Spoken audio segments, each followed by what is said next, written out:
kaidah yang pertama, disebut ikhtilaf itu, ingat, karena terjadi perbedaan pandangan, perbedaan pendapat dalam menyikapi keterangan-keterangan atau tuntunan-tuntunan beribadah yang diberikan petunjuknya oleh Nabi.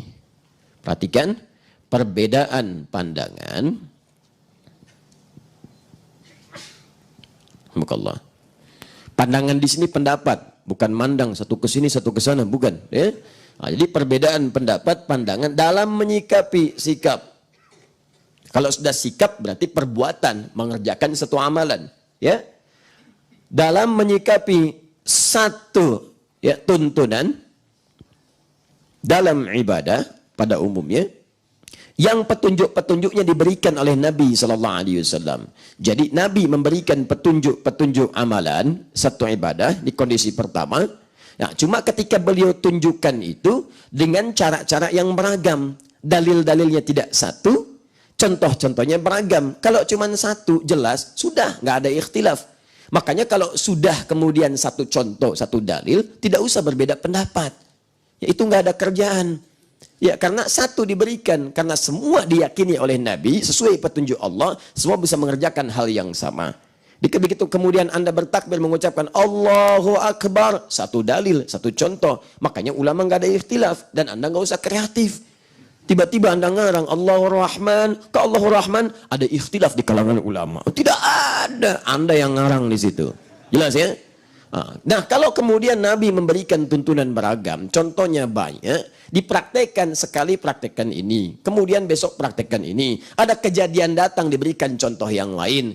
Tapi Nabi tidak memberikan keterangan mana yang paling utama nih. Ya, sehingga ulama di situ kemudian beristihad melihat berdasar isyarat-isyarat Nabi. Oh, Nabi praktekkan ini, saya ambil ini. Yang lain melihat, oh saya pahamnya begini, saya ambil yang ini. Seperti kasus basmalah, hadisnya 70, dipraktekkan oleh Nabi 4 cara, kadang sir, kadang jahar, kadang tidak dibaca sama sekali, kadang dibaca rakaat pertama dalam subuh misalnya, selanjutnya tidak dibaca lagi. Tapi Nabi nggak pernah mengatakan, nih yang paling bagus yang ini nih, jangan dibaca. Atau nih sir aja bacanya, atau jaharkan sekalian. Tidak. Maka dari itu ketika peluangnya terbuka keseluruhannya, dilihat oleh para ulama, mereka berpandangan kemudian dengan dalam perbedaan yang dibenarkan oleh dalil. Satu mengatakan saya pilih yang dijaharkan, alasan saya begini, petunjuknya seperti ini, dalilnya ini. Yang lain mengatakan saya sir aja, silent. Ini dalilnya, ini yang saya ambil. Menurut saya yang kuat yang seperti ini. Semua perbedaan ini tidak keluar dalam ragam tuntunan dalil dan petunjuk Nabi SAW. Karena itu perbedaan-perbedaan sikap yang nampak dari petunjuk dalil itu yang disebut dengan ikhtilaf. Jelas? Dan dalam pilihan itu tidak pernah kemudian saling memvonis yang lainnya karena mengerti bahwa di situ itu ada petunjuk dalil. Kalau tidak ada dalil itu jadi persoalan. Paham sampai di sini? Baik, jadi kalau sahabat saja, tabi'in saja, ulama saja kemudian tidak saling mencela, tidak saling menghujat, kenapa Anda yang bukan sahabat, tabi'in dan ulama kemudian pandai mencela dibandingkan pandai memahami pendalaman-pendalaman hukumnya? Jelas di sini? Saya belajar di Maroko 2 tahun. Mazhabnya Maliki. Maliki Ahlus Sunnah. Pertama Hanafi, nomor 2 Maliki, nomor 3 Syafi'i, nomor 4 Hambali. Keempat-empatnya Ahlus Sunnah. Tapi ketika saya pulang kampung, saya tidak bawa mazhab Maliki. Kenapa Ustaz tidak pakai mazhab Maliki? Andai saya pulang ke kampung, saya pakai mazhab Maliki. Mazhab Maliki kalau sholat tangannya lepas ke bawah. Allahu Akbar.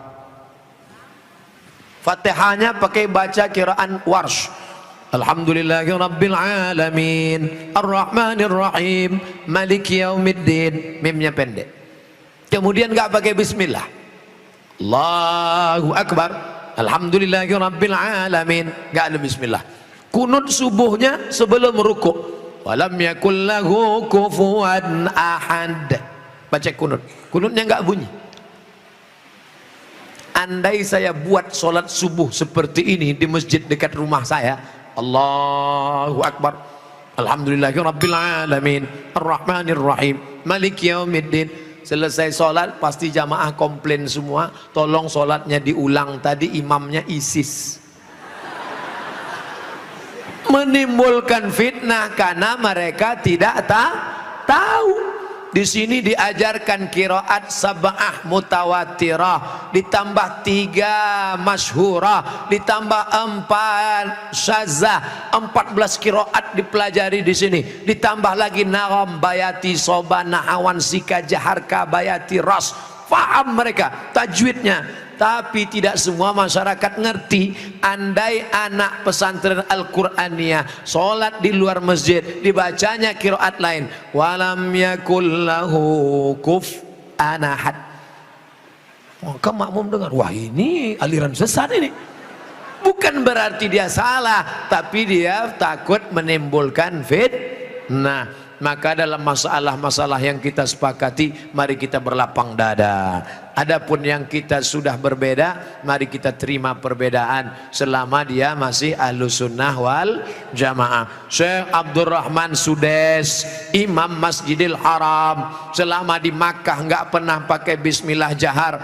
Allahu Akbar, Bismillahirrahmanirrahim, Alhamdulillahi Rabbil Alamin, Ar-Rahmanir-Rahim.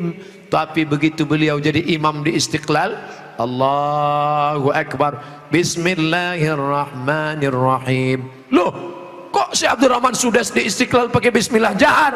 Dia tahu orang Jakarta mazhabnya Syafi'i. Mazhab Syafi'i bismillahnya jahar. Mazhab Hanafi Hambali bismillahnya sir. Bismillahirrahmanirrahim. Mazhab Maliki nggak pakai bismillah sama sekali.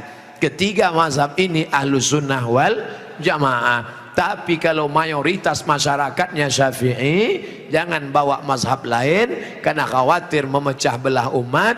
Menjaga persatuan lebih diutamakan daripada mengamalkan mazhab. Begitu yang diamalkan oleh para ulama. Allahu Allahu Allahu Allah, Allahu Allah.